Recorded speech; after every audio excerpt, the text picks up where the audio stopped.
Hello. All right. So we've talked about Newton's three laws of motion as I view them. And I should have brought this up before I started. So let me bring it up again. As I might view them, they look something like this. We talked mostly about the third law so far, that the third law is a way for the correct identification of forces that are acting on objects in systems. It is the result of interactions. Two objects have to be interacting either through direct contact or through a long-range force like gravity. That is, to me, and when you identify those pairs of forces for each interaction, those forces are equal in magnitude, opposite in direction. And each of those forces are acting on only one of the two objects that are part of the interaction pair. So let's go through that really quick again with an example here. So you are standing on a ramp and you are holding on to a spring which is attached to a box, and the box is sliding down the ramp.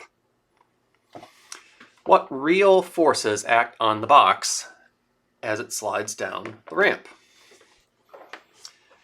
Well, in this case, my system that I want to study, in this case, is the box. I might draw a big red box around it.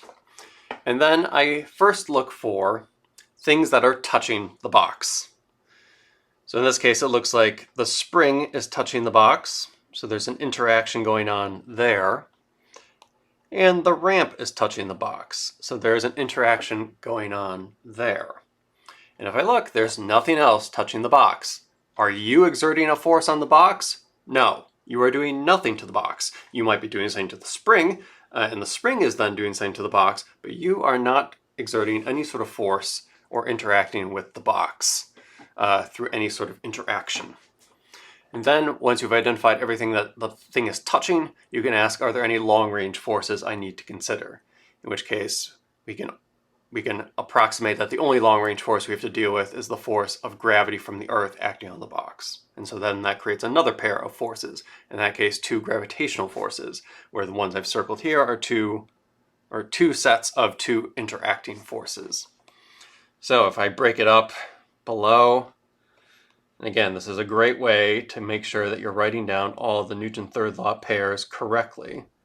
Right? I might break everything up and have them be separated from one another so that I have some room to write. The ramp is touching the box, so I might expect that the ramp could have some force vector that maybe points like this. That might be force on box from ramp. Then as a result, there's an equal and opposite force on ramp from box. Now the second one is not going to enter into any equation of motion if we're considering, say, the motion of just the box. If it's on a rigid ramp that's not moving or anything like that.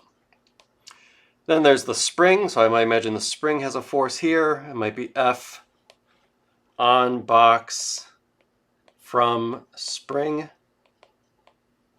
But then as a result, if I wanted to study the motion of the spring, there would be a force on the spring that would be F on spring from box.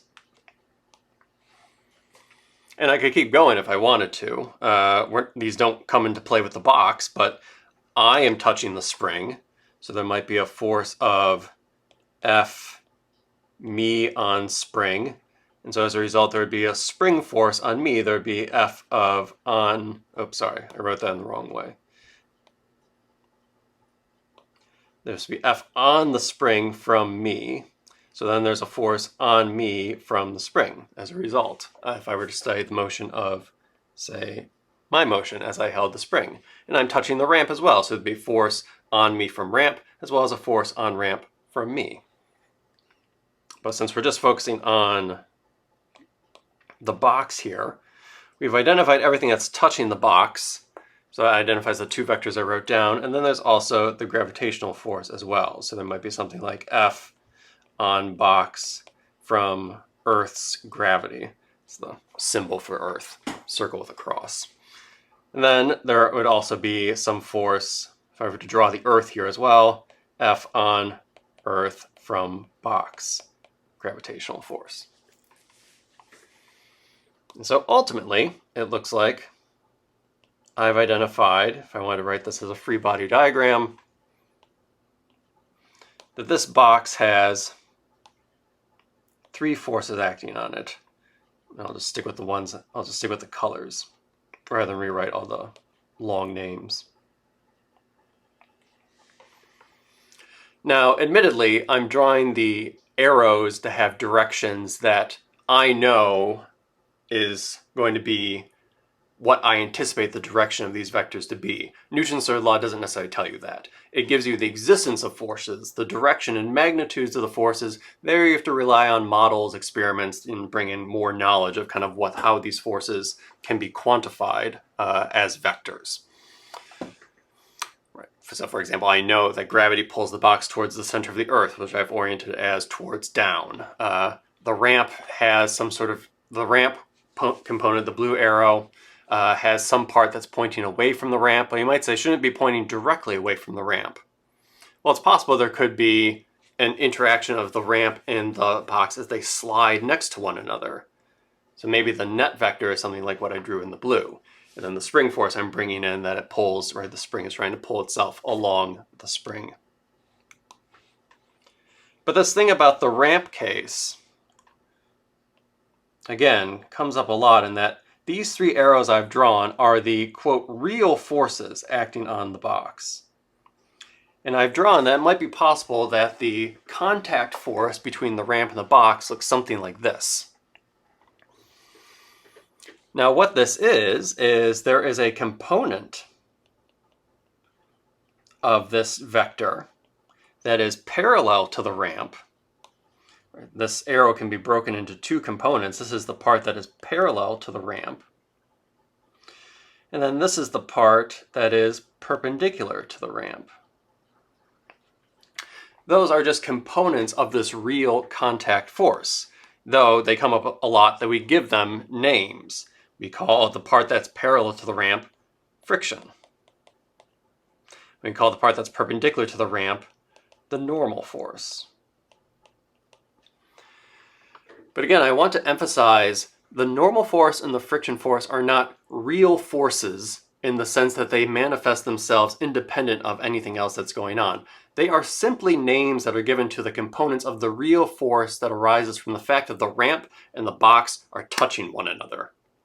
That creates a single contact force from the ramp, which if you look at the individual components, you can give them names, the normal component and the friction component. And for friction, as we'll talk about in a couple modules, right, there can then is more ideas can come into play in terms of how you determine its direction and magnitude. But they are really just components of the real contact force. Contact forces and gravity are going to be really what I mean by real forces in this class. And just to extend a little bit, we can talk really, quick aside. Really, I would say that there's only 4 real forces in nature.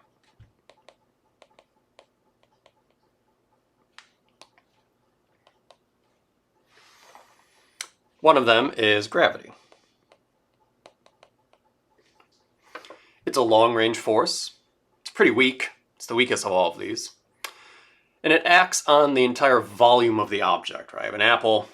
Gravity is kind of acting on the collective volume of this object as it pulls, in this case, the Earth's gravity pulls the apple towards the center of the Earth.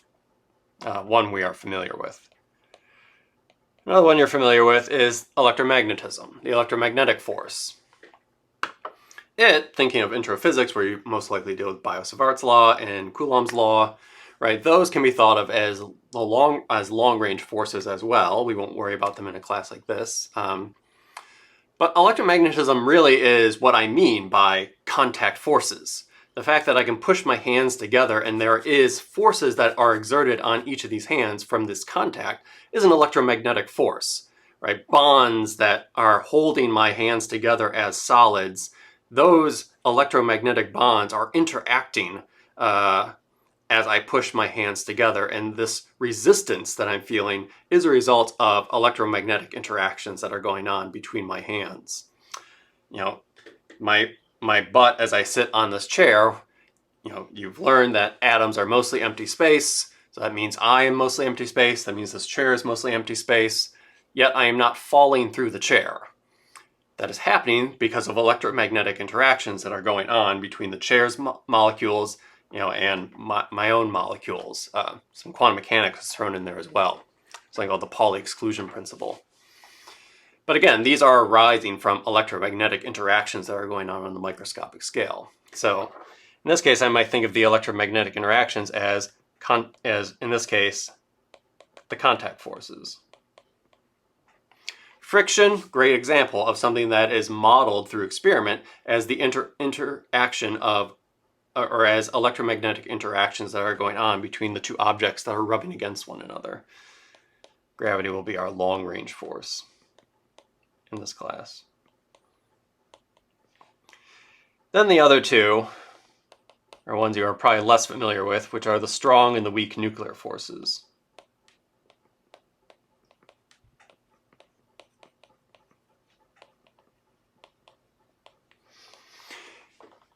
And the reason why you're less familiar with this probably is that these are things that act on scales that really only matter on scales that are on order, say, a femtometer or smaller. A femtometer being 10 to the minus 15 meters. These are forces that arise that govern kind of what happens inside the nuclei of atoms. You know, one thing that always bugged me in high school is, you know, protons repel one another. So how can I then cram a bunch of protons in a nucleus and have the nucleus not blow itself apart? Well, that's because on those scales, electromagnetic interactions, like what I was thinking of, start to not be what matters. New forces kick in. You know, these, in this case, the strong nuclear force. And that is actually what governs, that creates, along with the neutrons, a binding, you know, that doesn't blow the nucleus apart. So what's going on with protons, neutrons, quarks, all that stuff is governed very much by these strong and weak nuclear forces. We get to ignore those in a course like this. So for us, if the force is not gravity, or it's not two objects touching one another, that is not a real force. That force does not exist independent of gravity and electromagnetism. And again, I'm not saying that, say, friction isn't real in the sense that friction doesn't exist and it's all just make-believe. But it's not a true real force, which is what I mean by gravitational forces and electromagnetic forces. Right, so just to give you some examples. Not real forces. For example, include, say, the normal and friction forces. These are actually just components of a contact force, a real force between two objects. Right, these are components of a contact force. What else? Centripetal acceleration, or centripetal forces. The Earth is going around the sun once every 365.25 days. You might remember that if more or less it's doing it more or less in uniform circular motion, that there is a force which you might call the centripetal force that points from the Earth to the sun, and that force is what creates that uniform circular motion. I find statements like that very misleading because, again, it's not that there's suddenly this new force that appears when you want to move in circles. What keeps the Earth moving around the sun in a circle is gravity, the gravitational pull between the Earth and the sun. That gravitational force vector happens to point towards the center of the circle that the Earth traces out as it orbits around the sun. That is a centripetal or center-pointing force. But the centripetal force itself is, you know, don't think of it as, again, this new magical force that appears. It's more just a term or a label for the center-seeking force.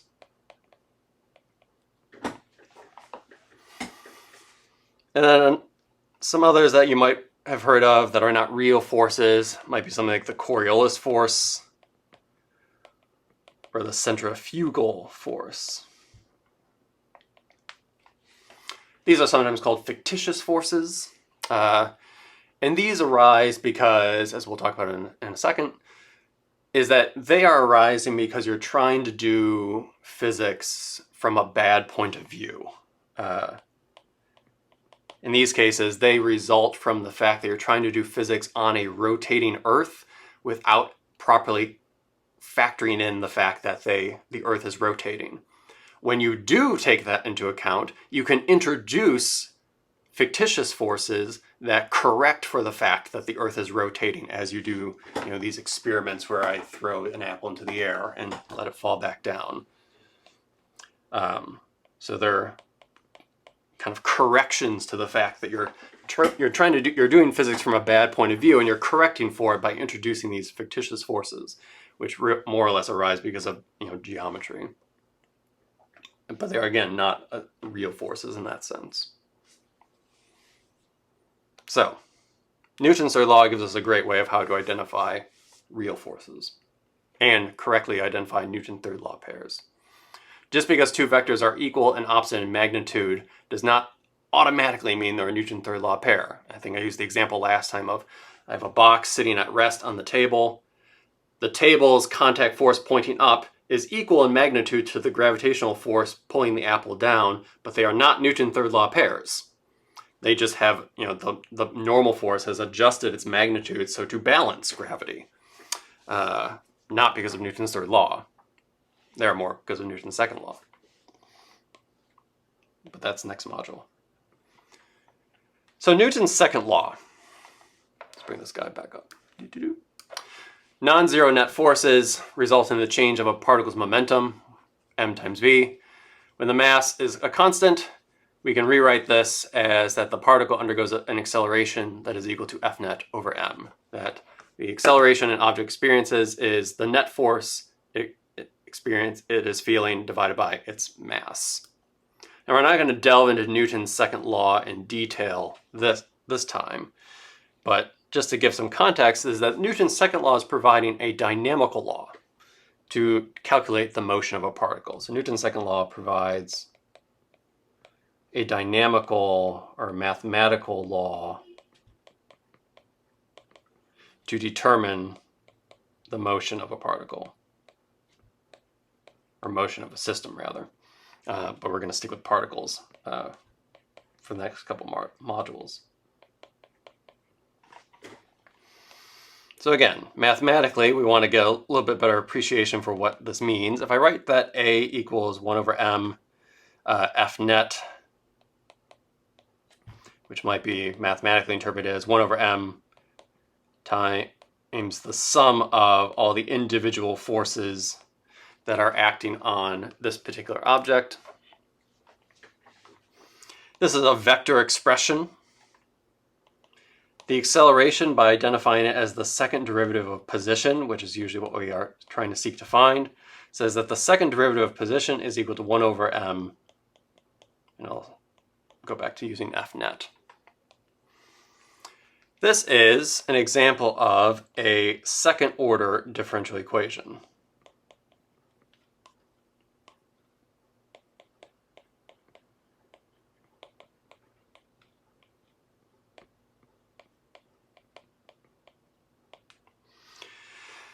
Again, differential equation, and that's like an algebraic equation where we're solving, in this case, for r, vector r, but derivatives of r are now included in this expression that we have to deal with. It is what we call second order. Second order because the highest derivative in the expression is the second derivative of position. If it was only dr dt equals something, that would be a first order derivative, or dv by dt, which also equals 1 over m F net. That is a first order differential equation for velocity, right? You would be solving ultimately to get v in that case. In this case, if I'm solving for r, it's a second order differential equation for r. And in another sense, since this is a vector expression, this is actually a set of differential equations.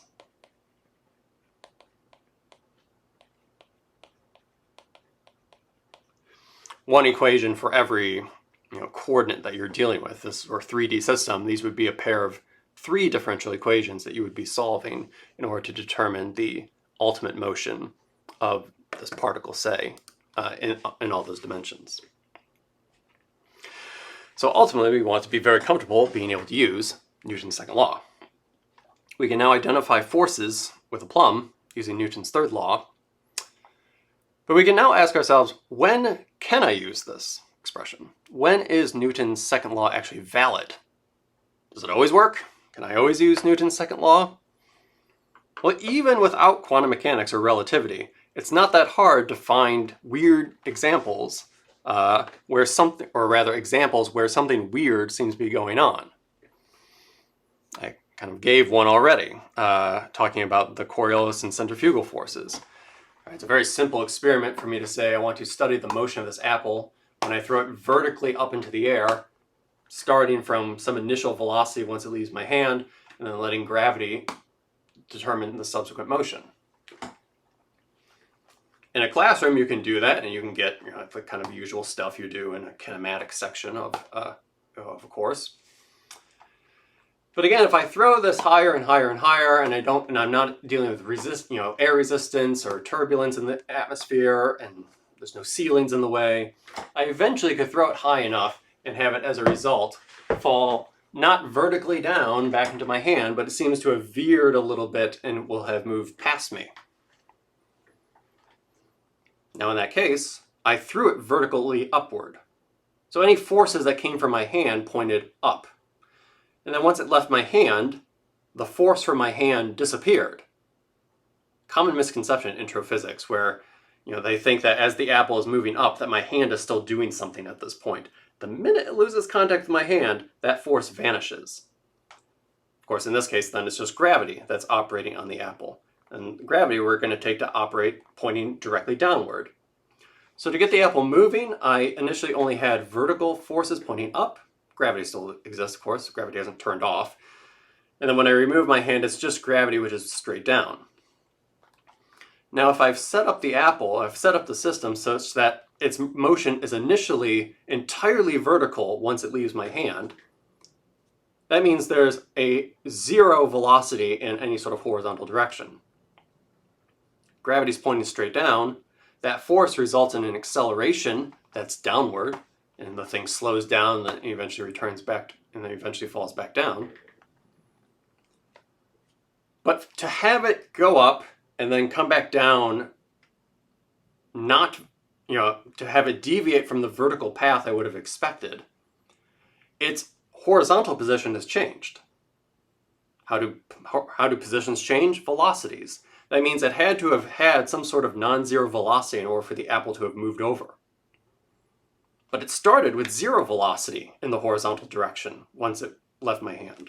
It only had velocity pointing up.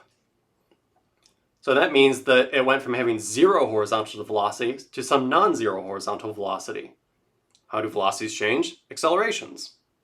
So that means, and accelerations are tied to forces by Newton's second law, that means there was some force, it appears, that pushed the apple to the side.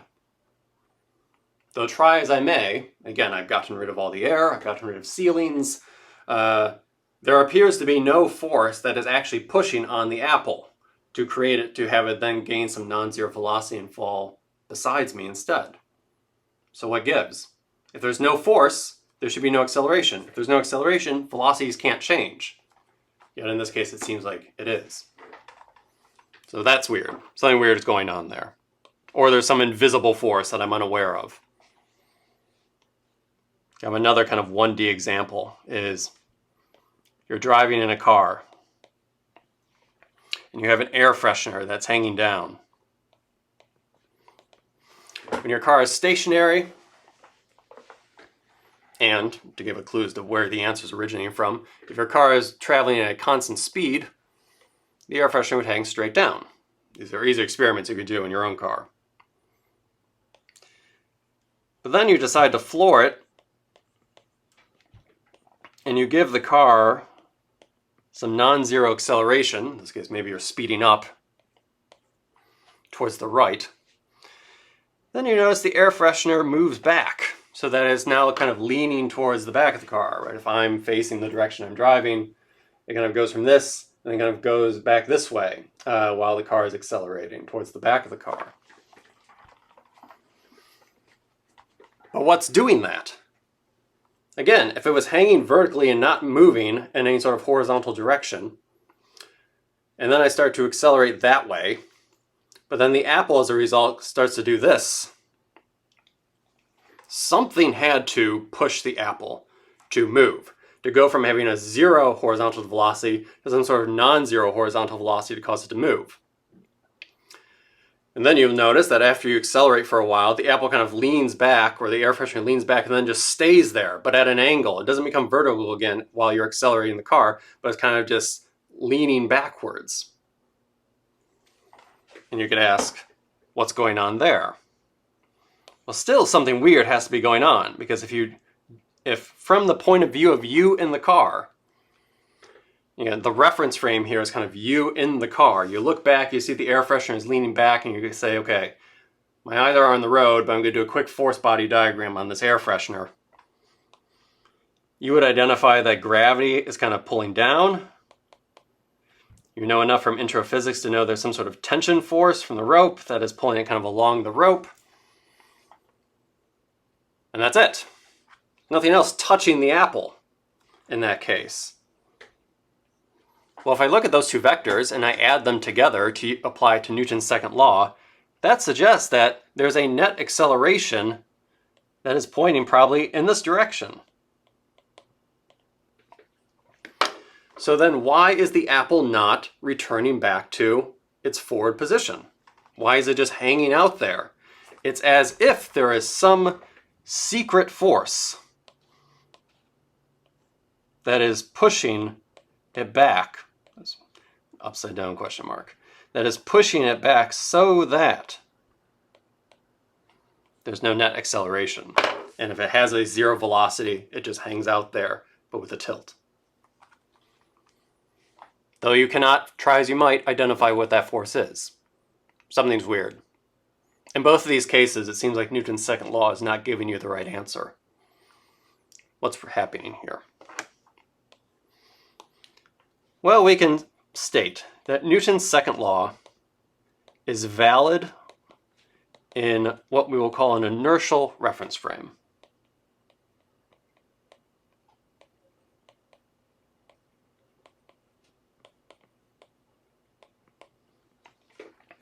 And we're going to define these as frames where if F net is 0, then acceleration equals 0. Frames such that if there is no net force, then the object will either stay stationary if it was stationary or move at a constant velocity. Velocity vector-wise, direction and speed, not changing.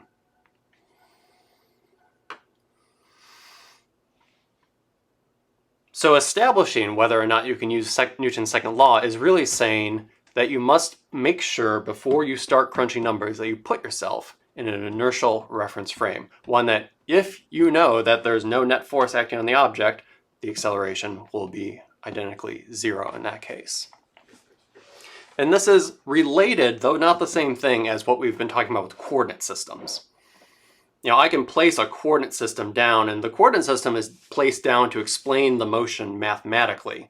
Whether I'm going to use Cartesian axes, and it depends on the values I'm going to get will depend on where I put my origin and how I might orient my axes. Maybe I want to align it with a ramp and not, or something else.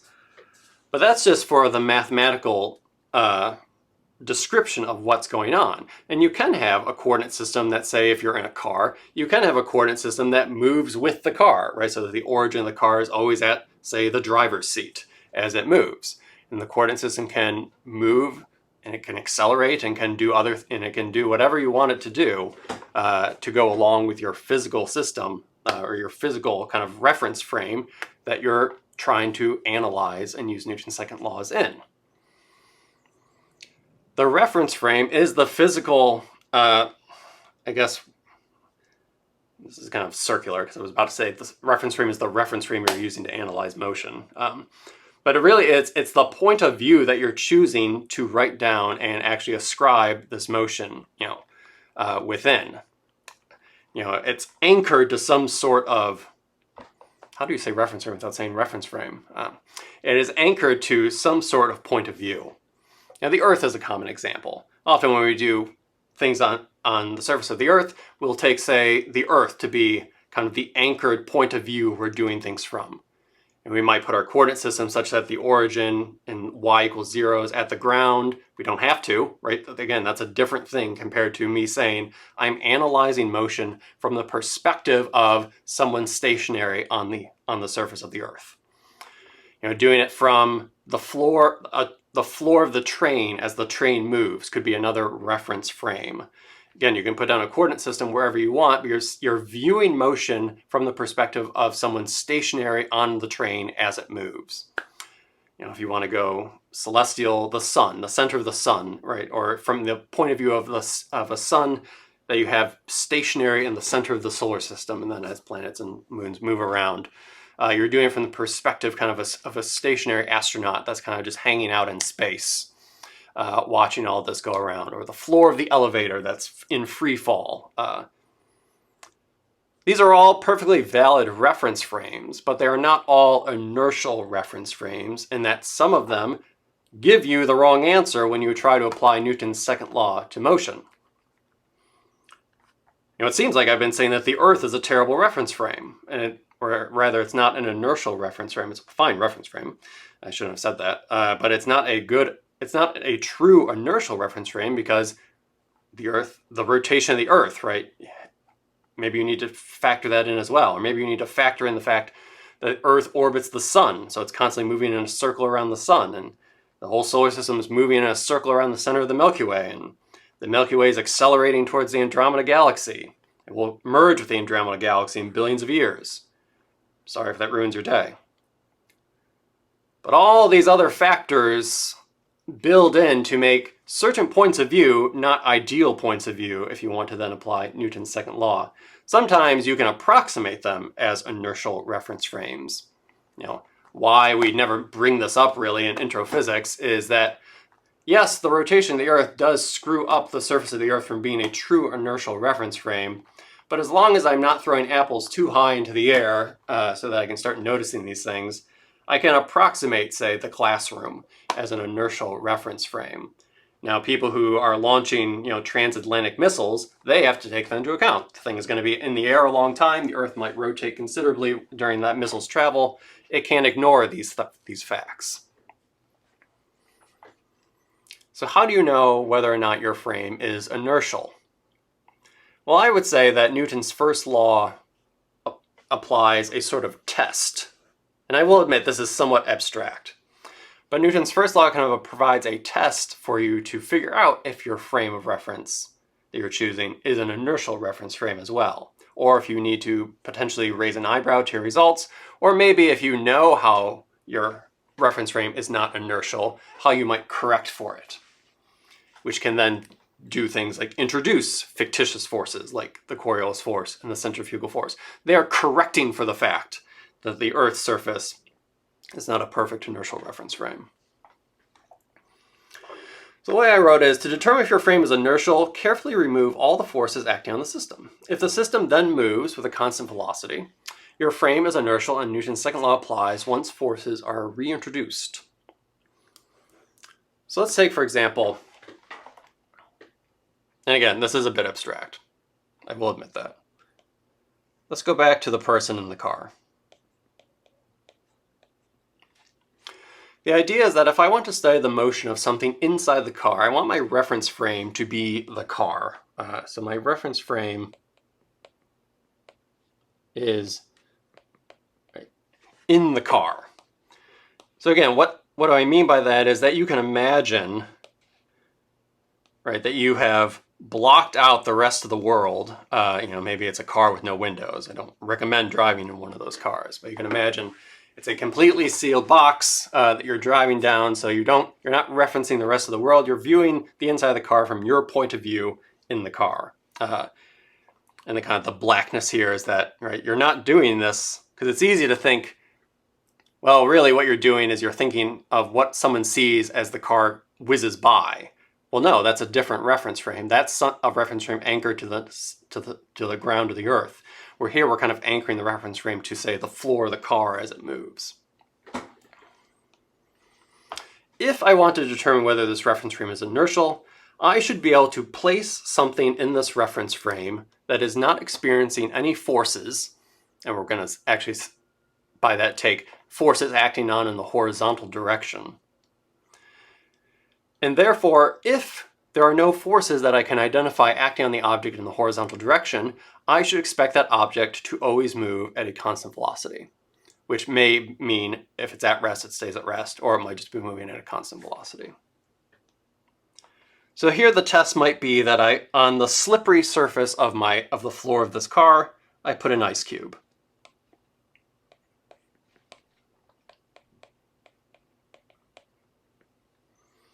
This blackness actually is hard to write on, so I'm going to get rid of it.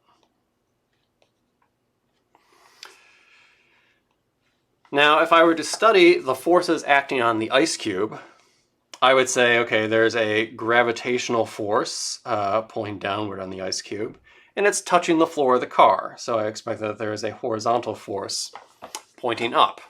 And again, I'm building in a little bit of additional information that I've made everything very slick, and I already am pretending to know a little bit about friction, so I know that this contact force between the car and the ice cube is perfectly vertical upward. So in that case, this ice cube only has vertical forces acting on it and no horizontal forces. So as this car moves in a horizontal direction, this ice cube, if stationary, should remain stationary if my car is an inertial reference frame. If this ice cube is moving at a constant velocity, it should remain at the same exact constant velocity as the car moves. If that test is passed, then my car is an inertial reference frame. So if instead what I see is not the ice cube remaining stationary, but that it kind of starts to move backwards at a faster and faster velocity as the car moves, I would then be able to conclude the horizontal velocity is not constant. Maybe it started 0. Maybe I drop the ice cube down, so started with no horizontal velocity once it hit the ground. If that has changed, velocity is changed by what? Accelerations. Accelerations result from forces, even though I have constructed it so that there aren't actually any forces acting on the ice cube horizontally. That means this car is not an inertial reference frame. And in this case, it is a result of the fact that the car was accelerating in the opposite direction. So again, look, the ice cube appears from the perspective of the driver in the car. The ice cube appears to be accelerating towards the back of the car, which is the opposite direction as the acceleration of the car itself.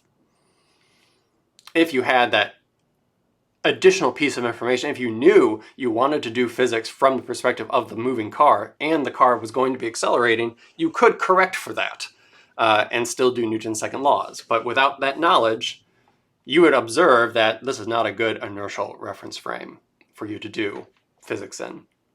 If you were a car that was moving at a perfectly constant speed, or take the example of the car that's at rest, in both of those cases, if you drop the ice cube so that it was stationary in the horizontal direction, it would remain stationary in the horizontal direction, even if the car was moving at a constant speed. Which again, we are so deeply rooted to thinking Aristotelian, which is wrong, right? Because you might imagine if you were to drop an ice cube in your car, it would move towards the back, whether you were accelerating or not. But that again, of course, is that to have something be perfectly at a constant velocity with nothing, ruining that assumption is very hard to do, right? The bumps you would feel on the road, right? Those are all little individual accelerations that are happening. If it was a true constant velocity, the ice cube would remain stationary in both cases. The air freshener would remain vertical in both cases. it's changes in velocity or accelerations, right, that kind of muck things up. Or in the case where we're analyzing the motion of a system, it is what forces result in accelerations, not velocities.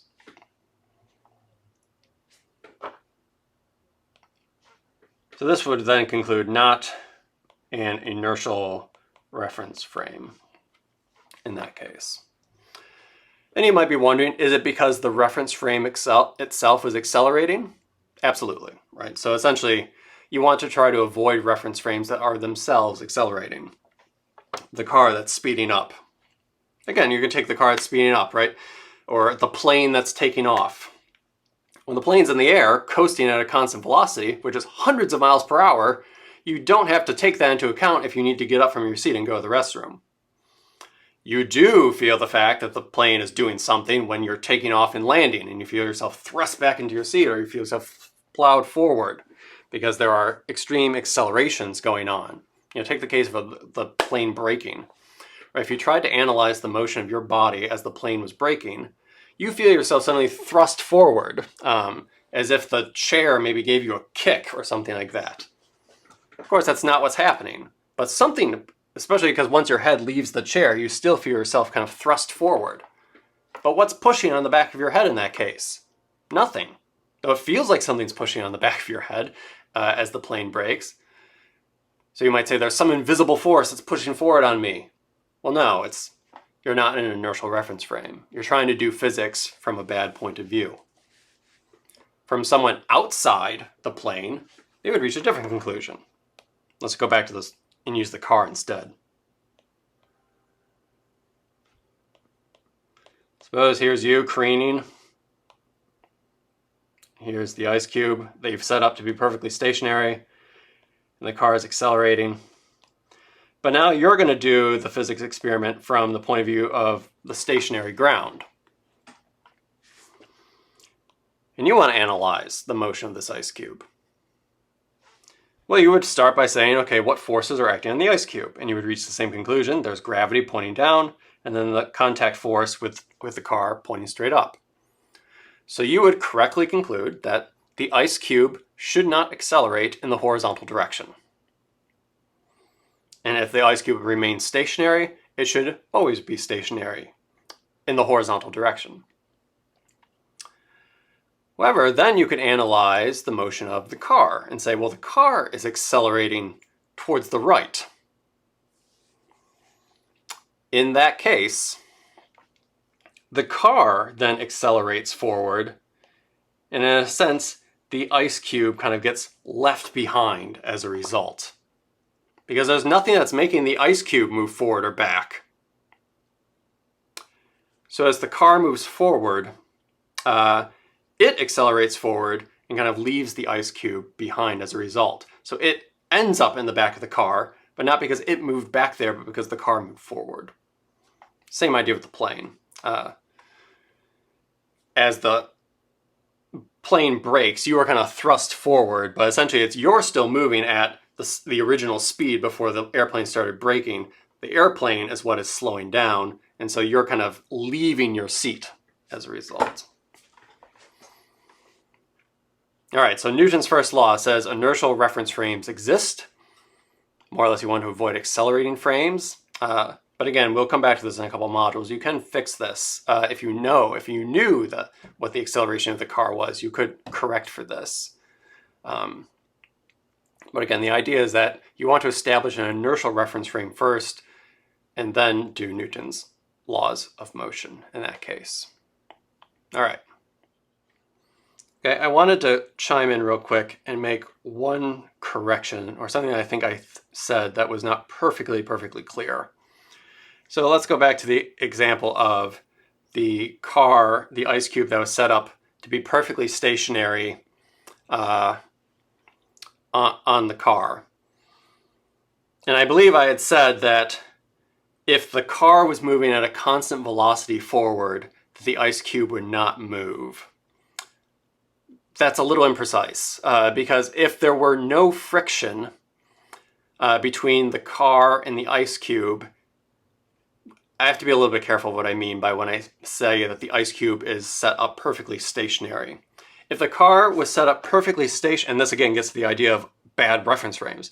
If the ice cube was set up perfectly stationary relative to this person outside of the car, then the ice cube being stationary, even if there's no acceleration, the car would move forward and kind of leave the ice cube behind in the center of the car. Because there's no interaction between the car and the ice cube, there's no reason for if the ice cube had zero velocity to begin with, for it to then start moving along with the car, which from the perspective of someone outside would say now suddenly has a non-zero velocity. A force had to have done that. What I meant, and should have been more clear on, is that to say that the car is moving at a constant velocity and I set up the ice cube to be stationary, what I meant by that is that the ice cube was set up to be stationary relative to the person inside the car.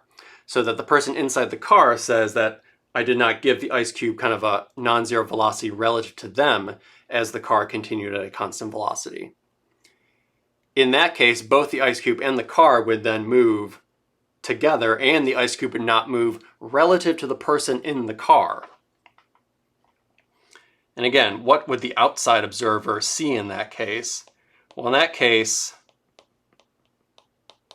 if I say that I'm setting the ice cube up to be stationary to the driver or relative to the car, that means from the outsider's perspective, it would see both the car and the ice cube having the same non-zero velocity pointing towards the right. And in that case, they both would have the same non-zero velocity as the car and the ice cube moved as viewed from the outsider that's standing on the ground.